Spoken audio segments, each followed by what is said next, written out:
Tirisha angsal fungdamsi hai tamo jorabo thamsiba bilonia TMC ni bhakti bilonia shanong tilaw kasha logo guthum pada sonojaka logo guthum pada hupok sana thangai bilonia steering committee ni adong tridip dotto SC boshori logo ni juda juda jengda tamo no ko khurjaka yagolo kasha himbotoni bisingti SC sel ni kasha botol bilonia bhaste phani thani kaichibo shanmoti te purisot laika shanmonor bisingongka SC boshoni borok bangmani lekhanani te SC boshoni bagai lokসভাও kasha asukthai saramnani shanmora এগুলি উনি জানাবেন এবং বলেছেন যেটা আমার আওতার মধ্যে আছে এসডিএম সাহেবের আমার দপ্তরের মধ্যে এগুলি আমি যত্ন সহকারে এবং দেখার চেষ্টা করব। নিশ্চয়ই আপনারা আশ্বস্ত থাকতে পারেন এই দাবি সনদগুলি এবং এইটা বলেছেন যে 15 দফা দাবি এগুলি যুক্তিসঙ্গত এবং ন্যায়সঙ্গত।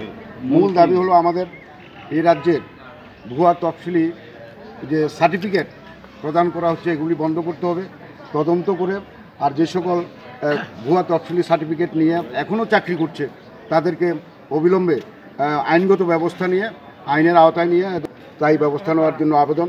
এবং ত্রিপুরার যে একটা তফসিলি সংরক্ষিত আসন লোকসভার আসন বৃদ্ধি করার জন্য আমাদের যে দাবি এই দাবি সনদের মধ্যে এটাও আছে সারা রাজ্যে এই তফসিলি অংশের মানুষরা যারা আছে তারা বঞ্চিত এবং তফসিলিদের বিভিন্ন এলাকায় বিভিন্ন সাব ডিভিশনে বিভিন্ন বিভাগে বিভিন্ন ব্লকে তারা আজকে বঞ্চিত। সেই বঞ্চিতগুলোকে উদ্ধার করার জন্য আমাদের দাবি এই তফসিলি সমন্বয়ের প্রকৃত তফসিলি সমন্বয়ের যেটা বলেছিলাম যে এসসি সার্টিফিকেটগুলি প্রদান করার জন্য এসসি সার্টিফিকেট যেগুলি আছে এগুলি যাতে সত্যিকারের তদন্ত করে প্রদান করা হয়।